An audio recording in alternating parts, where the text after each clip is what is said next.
Hey, what's going on, everybody? What's going on? Happy Saturday, everyone. Happy Saturday. It's your boy, Derrick Casey, coming to you live from Dallas, Texas. Man, what a week. What a week. What a week, man. But I'm excited, man, to just really be on here with you guys today, man, because this video is really something to really open up your mind, man. I really hope that after you come on this video and you hear what I'm going to speak about, I really hope that you walk away from this video and just sit down and really think about where you're at and where you're trying to go in life, okay?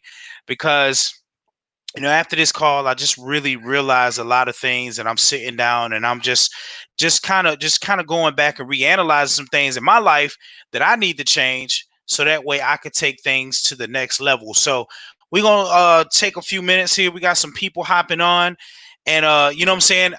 This is what we're really gonna be talking about today, man. We are all capable of achieving time and financial freedom, but are you willing to go the extra mile to achieve it?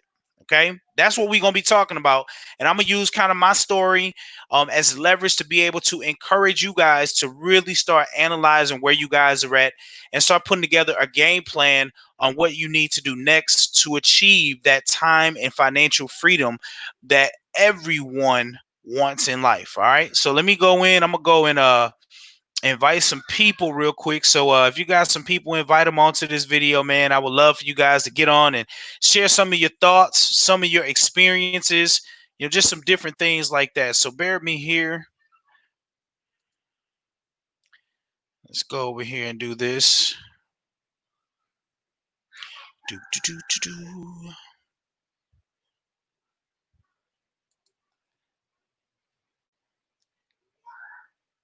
All right. And if you're coming on, say what's up, say how you doing. Let me know who's chiming in, or whatever the case. And let me.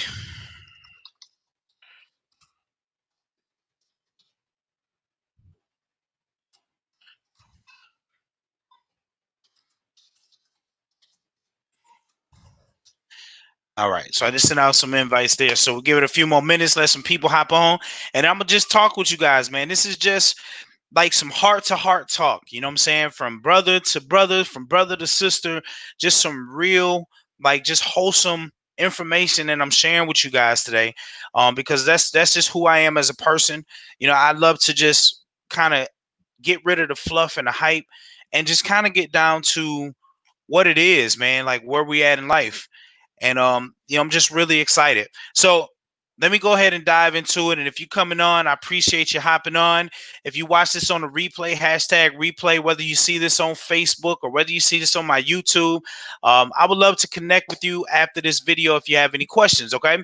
So the thing is, guys, is that the one thing I realize is that we all want to achieve something greater. Right now we are in a place in life where we typically don't want to be. But we've learned to mentally cope with the struggle, right? So if for years you've been working a job, living paycheck to paycheck, bad credit, dealing with all of those things, and you feel like anytime you try to make any moves in your life, you're always hitting a dead end. It causes a lot of frustration. It causes a lot of anxiety in your life. And how do you deal with those things? You learn to mentally cope with the struggle, because you feel like that's the only thing that life has to offer you right now. So when you're struggling, living paycheck to paycheck, and especially in a time like today with this pandemic going on, there's a lot of people right now that does not have jobs. They're trying to figure out what the next move to make. They're like, man, I don't know if I'm gonna have a job after this pandemic. I don't know how long I'm gonna be out of work. I was just talking to my brother-in-law, and his girlfriend went to work, literally walked into work. She was in there. She's a bartender, so she's working at this restaurant bar, and the authorities come walking into the place, pretty much told them they had to shut it down. They had to shut it down. So she ended up having to come home from work just to tell my brother-in-law, like, I don't have a job. They shut us down. We don't know when we're going to be open. So now she went from making income to literally having nothing. And that's millions of people across the United States right now. They went from making money, 40, 50, $60,000 a year to literally making nothing. And now that they have this unemployment coming in, and it's definitely helping during this time, right? The money that's needed to keep those bills afloat so you can make sure those eviction notices don't come, make sure your cars don't get repo, make sure your lights don't get cut off, right? You know what I'm saying? That unemployment is something that is definitely helping a lot of people. But we all have to realize that that's going to end. A lot of you are getting that additional $600 per pay period that's coming along, and that's very helpful. A lot of you are making more money now on unemployment than you were at your jobs. But the thing is because we were not taught financial literacy when we were coming up, the rules of the wealthy, we always hear the saying, the rich keep getting richer and the poor keep getting poorer. And it's not because they're smarter, it's because they were taught the rules of the wealthy, of how to be wealthy. And then, if you didn't come from that type of lifestyle, you don't know that. And I could definitely tell you, when you struggle for so long, when you get extra money, whether it's from unemployment because of this time right now, you got an extra bonus or whatever the case, you're not thinking about investing. You're not thinking about paying off your debt. You're not thinking about fixing your credit. You're not thinking about the important things that can actually help you for the long term. You know what's on your mind? Finally being able to enjoy the fruits of your labor, because you don't get a chance to do that on a regular basis. You don't get a chance to do that on a regular basis because you work to pay the bills. You're working to stay afloat. You're working to make sure your children are okay, but you're not thinking about the things that you can take care of now that can definitely help take you and your family to another level later. And I understand the struggle because I was there. I totally understand it. I remember nights sitting with my wife on a computer looking at beautiful homes because we knew we were outgrowing our apartment, but we were nowhere near close financially to even think about trying to get into a house. And furthermore, we didn't know how to get there. We didn't know how to get there. So it was just something that made us happy in that moment.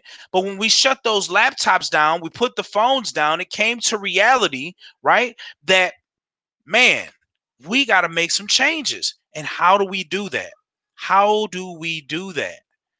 All right. And a year ago, you know what I'm saying, I had a lot of things happening. You know what I'm saying? My marriage really broke me, like caused a wedge between me and my wife financially, that we separated. For like 6 months, we separated because things were tough financially. I had lost a job. I was trying to be this entrepreneur, but I didn't really have the support from my wife. The money wasn't coming in fast enough for us to really stay afloat. And that just caused a wedge. And I had to really think about it. I'm like, I got to do something. So, bam, I went back to work, got a job so I could get things rocking and rolling so I could get my family back together. And then all of a sudden I was still, you know what I'm saying, still hitting these financial obstacles along the way. And I remember when I got my first check, I went to my wife and I'm like, look, these are checks, things are going to get better, give some time, we're going to get things cleared up, we are going to make this happen. And I remember the very day I got my first check, I was taking care of our car. Car was behind in payments. There was no insurance on the car, right? So I had dropped $800 this day to take care of the car. No sooner as I had put insurance on the car, I walked upstairs, went to go take a shower so I can get ready and go to work. Came out and my car was gone. My car got repoed. Okay. And this was a time I really learned that me and my wife needed to do something different. That we needed to do something different because, like, we couldn't keep living like this. Car got repoed, my credit was shot, my financial situation, I'm still trying to dig myself, you know what I'm saying, out of this hole, dig my family out of this hole financially.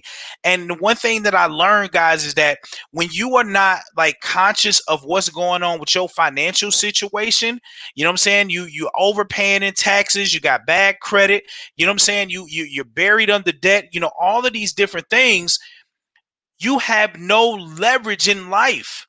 You have no leverage in life at all. None. You have no leverage because you're going to be anywhere that you go. Banks, they're either not going to work with you or they're going to take advantage of you. Okay. Because now with your situation being here, guys, you can only go and get what you qualify for. Let me share that story with y'all. Because like I said, I'm being transparent with y'all. You know what I'm saying? During this time after my car got repoed, I went on my journey to find a vehicle. Every time I got on the phone with these dealerships, I explained the situation in full on there, being transparent with the dealership while I'm on the phone. At that time, they're telling me, hey, we could definitely help you out. All you have to do is come in, right? They want me to come in. So I was like, cool. I'm feeling optimistic. I'm feeling good. I'm telling my wife, yeah, they told me to come in. Bam, I go in. They give me the red carpet treatment as I'm walking in the door. They're holding the door open.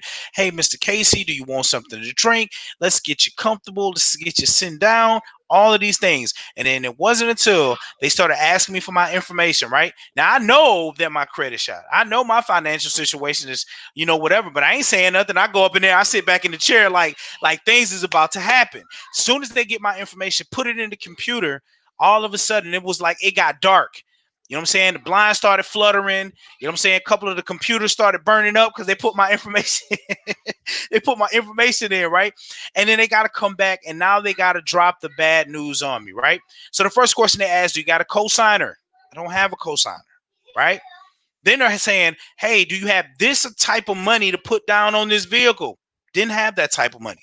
Mind you, I just dropped $800 trying to fix a car that got repoed, right? So I don't have that type of money to drop down.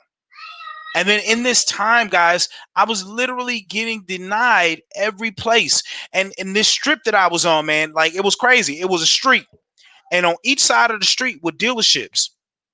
I was so sad, guys. I was walking down this highway in the rain, going from dealership to dealership, just trying to get a vehicle. 4 wheels so that I can make sure I got back and forth to work because I couldn't afford to lose this job, man. I couldn't afford to lose it. Because I already know what our financial situation did to our family and how it broke things apart and everything in that moment. And I can definitely tell you, I didn't want to experience that again. So I was doing everything in my power to make this happen. Okay. To make this happen. Finally, I go to a buy here, pay here. I go to a buy here, pay here. I didn't want to go there because I've heard horror stories of being at the buy here, pay here's.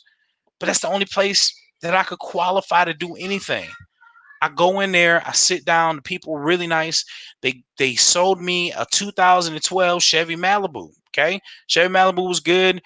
Drove it off the lot. It's been driving. Everything was good. But we started noticing after a while, the car started shaking. So we put some new tires on there thinking that will help. Making sure the oil was changed, different things like that. And we noticed a lot of these things along the way. But we just kept driving because we're like, all right, we just got to get through it, keep pushing through. Okay. Now, it wasn't until about a week and a half ago where I had called back in because, it's me, my wife, my 3 children, and then my wife's cousin comes over and helps out with the kids at times. And as she comes over to the house to check things out or whatever, we never had enough room in our vehicle to transport everybody.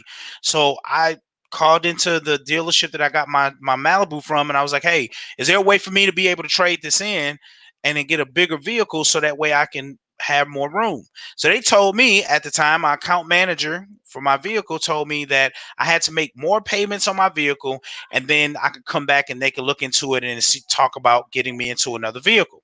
Or they said I could go trade it in. So I go over to this dealership.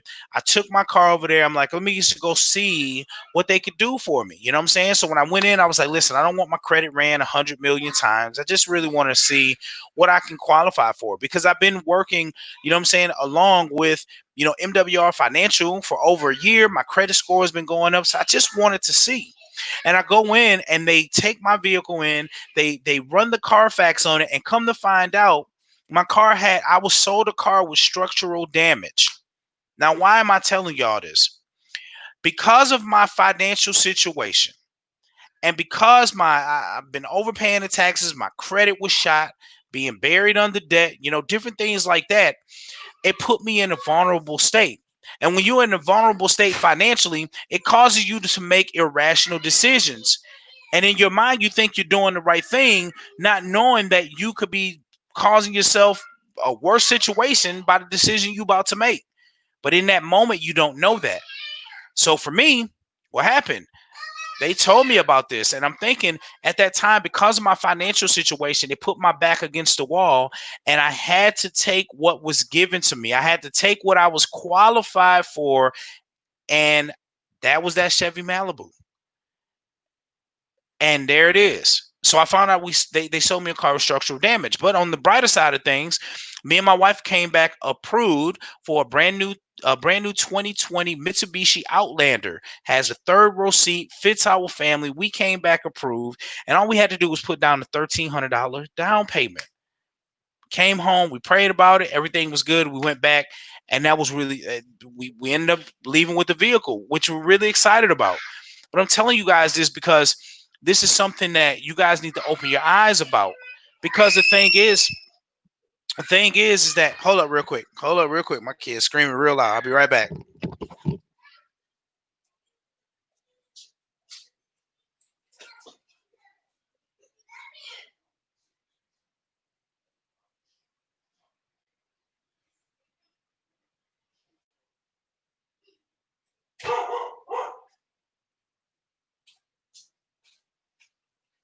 All right, my bad, y'all. So anyways, I wanted to break that down for you guys because these are real situations. People go through these things, and if your financial situation ain't up to par, man, you can get taken advantage of just like I was, and they could put you in a vehicle that could put your family in danger, and that's really what happened for us.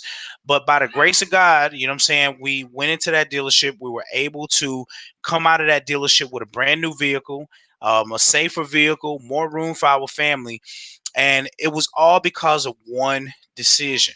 It was one decision because I had did all the other things. I tried fixing my financial situation myself.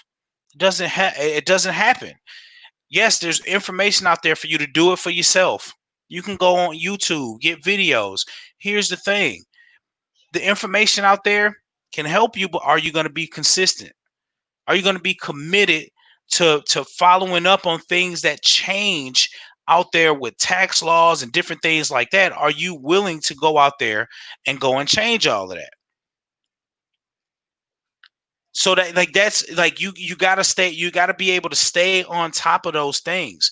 And that's what I kind of fell back because I'm working, I got kids, my wife. I didn't have time to do it myself. I paid money for other, companies to help me with this and didn't get any results. So I just felt like anywhere I turned, I couldn't find no answers. And then I came across this information with MWR Financial. And when I came across this information, this is something that truly helped me out. This is something that truly helped me out. Excuse me for one moment.